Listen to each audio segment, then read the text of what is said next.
Olá, eu sou Simaia Sampaio, psicóloga, neuropsicóloga e psicopedagoga. E neste vídeo eu vou falar sobre por que algumas falas como tudo agora é autismo têm me preocupado e por que isso pode acabar atrasando o desenvolvimento da criança. Mas antes de começarmos, primeiro sejam muito bem-vindos ao meu canal. E antes de começarmos, eu gostaria de pedir que você se inscrevesse em meu canal, deixe a sua curtida e o seu comentário. Você já deve ter escutado por aí que estão se falando muito sobre autismo, tem muitos diagnósticos, porque a gente tem mais informações. Sim, isto é verdade, isto é fato. Nós que trabalhamos na clínica recebemos crianças com alguns comportamentos de rigidez, de inflexibilidade e, com isto, mais dificuldades na autorregulação emocional. E estes comportamentos, muitas vezes, eles são interpretados como uma criança que tem baixa tolerância à frustração. Mas não é isso que nos faz suspeitar do autismo, mas sim um conjunto de características que vão se apresentando ali à medida que vamos atendendo a criança, ouvindo a família, ouvindo professores, ouvindo pessoas do convívio, pessoas que às vezes nem imaginam que se trata de um autismo. Acham que pode ali ser um TDAH, mas às vezes autismo nem suspeita.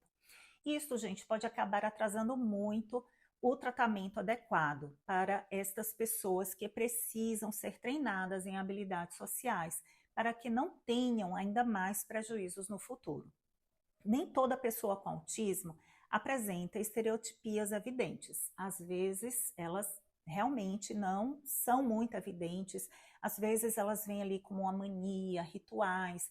Essas pessoas gostam mais de rotina. A imprevisibilidade as assusta.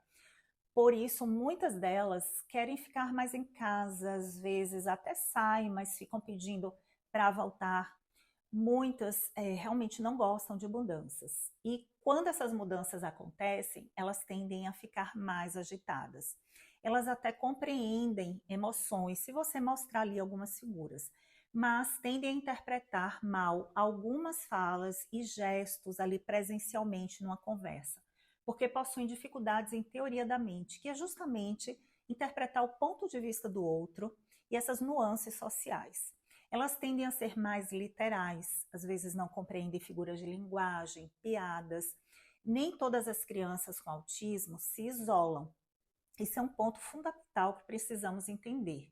Algumas que têm ali mais hiperatividade, elas vão correr com seus pares, até vão tagarelar, porém elas costumam falar mais sobre assuntos que lhe interessam. E quando ouvem o outro, elas não dão muito prosseguimento ali ao assunto. Às vezes elas podem até ali entrar numa conversa, mas não sabem às vezes o que dizer, ou falam algo fora do contexto, que parece estranho ali ao grupo. Isso vai fazendo com que elas se isolem, principalmente quando vão chegando na adolescência.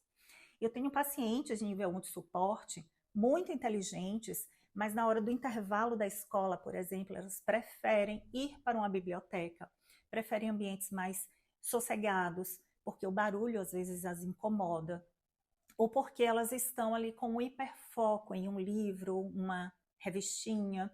A maioria tem hiperfoco, sim. Elas sabem coisas que às vezes não fazem diferença ali a gente saber disso numa situação social, como, por exemplo, saber o nome de todas as companhias de ônibus que rodam na cidade, ter hiperfoco em meios de transporte, saber as capitais, né, todos os países e as capitais do mundo, mas nem todos vão apresentar um hiperfoco tão evidente. Às vezes eles são mais sutis e vão ficando mais evidentes à medida que eles crescem, sendo às vezes difícil um diagnóstico na pré-escola. Apesar de muitos autistas terem atraso para começar a falar, nem todos têm esse atraso, né? A dificuldade ela vai estar ali mais no campo da comunicação. Aquilo que falei sobre querer falar só sobre o mesmo assunto e não se interessar ali pelo diálogo, não ter essa alternância de turnos. Nem todos os autistas apresentam seletividade alimentar. Isso não é um critério diagnóstico, mas muitas apresentam sim seletividades, preferências, jeitos de querer a comida, não querem variar, às vezes querem comer sempre no mesmo restaurante, sempre do mesmo jeito.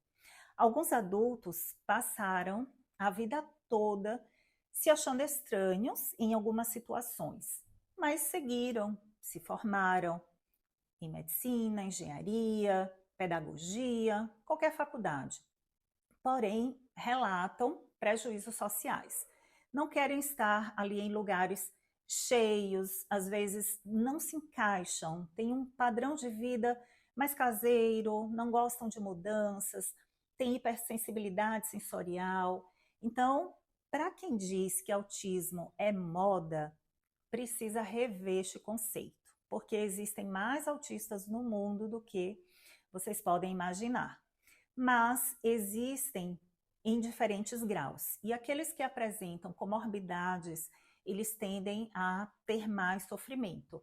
Alguns têm mais comorbidade ali com TDAH, uma dislexia, uma descalculia, uma depressão, ansiedade. Eu avaliei um médico que me disse que só comia no mesmo restaurante, as mesmas comidas. Quando ele viajava, ele levava o lençol e a toalha dele por causa da hipersensibilidade sensorial. Tinha dificuldades para entender piadas, tinha inflexibilidades que acabavam em discussões com familiares, tinham manias, dificuldades em interpretações ali de pistas sociais. Uma outra pessoa com autismo, arquiteta, me disse que tinha muitas dificuldades sensoriais com roupas, era chamada de esquisita na faculdade, mas não sentia falta de pessoas. Gostava da alimentação de uma determinada forma. Um outro autista, engenheiro, me disse que tinha muita dificuldade em saber quando entrar numa conversa. Não entendia piadas, ria porque todos estavam rindo juntos ali. Era mais caseiro, não gostava de sair e só saía quando a esposa realmente insistia, mas se sentia desconfortável. Um outro adulto, professor, falava bastante, não tinha problemas em estar com pessoas, mas tinha dificuldades em saber a hora de parar de falar. Não interpretava pistas sociais, queria falar somente dos próprios interesses e assuntos que acabavam ali cansando quem ouvia, segundo o relato da sua esposa. Tinha hiperfocos e muita seletividade alimentar também, não queria comer qualquer coisa. Estes são só alguns dos muitos exemplos de adultos que passaram a vida tentando se compreender sem sucesso. E agora estão entendendo que tem algum grau de autismo. Mas calma, se você se identificou com uma ou outra característica, isso não quer dizer que você tem autismo. Existe uma quantidade mínima de critérios diagnósticos que precisam ser atendidas para se ter esse diagnóstico formal. Essas pessoas precisam de ajuda. E se você, como profissional clínico, tem algum paciente ali que apresenta várias dessas condições e atendem aos critérios diagnósticos, encaminhe para uma avaliação ou com neurologista ou com psiquiatra e para uma avaliação neuropsicológica também.